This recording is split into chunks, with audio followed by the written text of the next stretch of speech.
11 মে রবিবার অ্যাচিভার্স একাডেমির পক্ষ থেকে মাধ্যমিক ও উচ্চ মাধ্যমিকের কৃতী ছাত্রছাত্রীদের সংবর্ধনা অনুষ্ঠান অনুষ্ঠিত হল পূর্ব বর্ধমান জেলার কাটোয়া 2 নম্বর ব্লকের জগদানন্দপুর অঞ্চলের আখড়া বাসস্ট্যান্ড এলাকায়।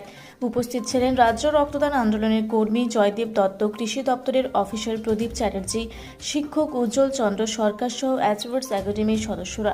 এদিন আখড়া উচ্চ বিদ্যালয়ের মাধ্যমিক ও উচ্চ মাধ্যমিকের বেশ কিছু ছাত্রছাত্রীকে সংবর্ধনা দেওয়া হয়। এইরকম অনুষ্ঠান হওয়ার জন্য সকলেই খুশি। কোথাও স্কুলে পড়াশোনা করতে বা কিসে পরীক্ষা দিলে বা আমি এবার মাধ্যমিক পরীক্ষা দিয়েছি আর আমি আখড়া হাই স্কুলে প্রথম হয়েছে স্কুলের মধ্যে এবার প্রথম হয়েছ? এই রেজাল্ট করতে হবে ভালো লাগছে? হ্যাঁ, ভালোই লাগছে। কত পেয়েছ? মাধ্যমিকে 655 নম্বর। আজকে কারা তোমাকে পুরস্কৃত সম্মানিত করলো? আমাকে এই অ্যাচিভার্স একাডেমি থেকে আমাকে সম্মানিত করা হয়েছে। কেমন লাগছে এই পুরস্কার সম্মানিত পাওয়া? আমার এই পুরস্কার আগামী দিনে কী নিয়ে পড়াশোনা করতে যাও? আগামী দিনে এখন আমি কিছু ঠিক করিনি। এখনো কী নিয়ে পড়ার ইচ্ছা আছে ভবিষ্যতে? এখন আমি সায়েন্স নিয়ে পড়ছি। এখন ভবিষ্যতে দেখা যাক কী করা যায়। তোমার নাম? আমার নাম প্রিয়াঙ্কু মন্ডল। বাড়ি আখড়া। তার স্কুলে পড়াশোনা করতে কিসে পরীক্ষা দিয়ে কি হয়েছে বলো? আমি আখড়া হাই স্কুল করেছি এবং আমি নাম্বার পেয়েছি 446। কেমন লাগছে এই নম্বর পেয়ে? স্কুলের মধ্যে প্রথম কি? না, সেকেন্ড। ও, ভালো লাগছে এই নম্বর পাওয়া। আজকে কারা তোমাকে সম্মানিত করলো বা পুরস্কৃত করলো কারা? অ্যাচিভার্স একাডেমির সকল কর্ণধার এবং দাদা দিদি ভাই বোন আমার গুরুজন এবং শিক্ষক। সম্মানিত করলো তোমাকে কেমন লাগছে সম্মান পাওয়া? আগামী দিনে কী নিয়ে পড়াশোনা করতে চাও? আগামী দিনে আমি কলেজে পড়তেছি এবং কম্পিউটার সায়েন্স।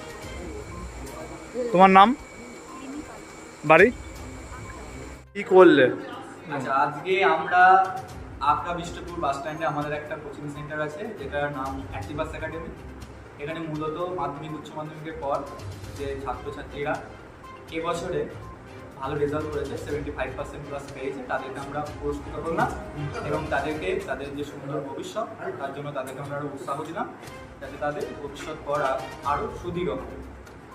এবং আমাদের এই যে কোচিং সেন্টারটা রয়েছে এখানে মূলত মাধ্যমিক উচ্চ মাধ্যমিকের পর যে সমস্ত ছাত্ররা force line, police, army, SSC, জিডির জন্য যায় সেখানের জন্য মানে বিশিষ্ট অভিজ্ঞ স্যারদের প্রশিক্ষণ দেওয়া হয়।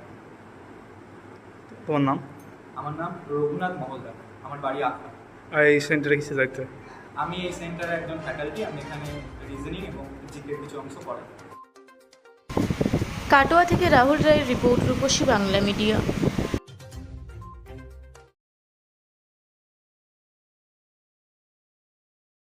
পুরা ব্লকের লধুরকা গ্রামের অদূরে অবস্থিত দৌলত পাবলিক স্কুলের দখলে থাকা বেশ কিছু জমি নিয়ে শুরু হয়েছে আইনি জটিলতা।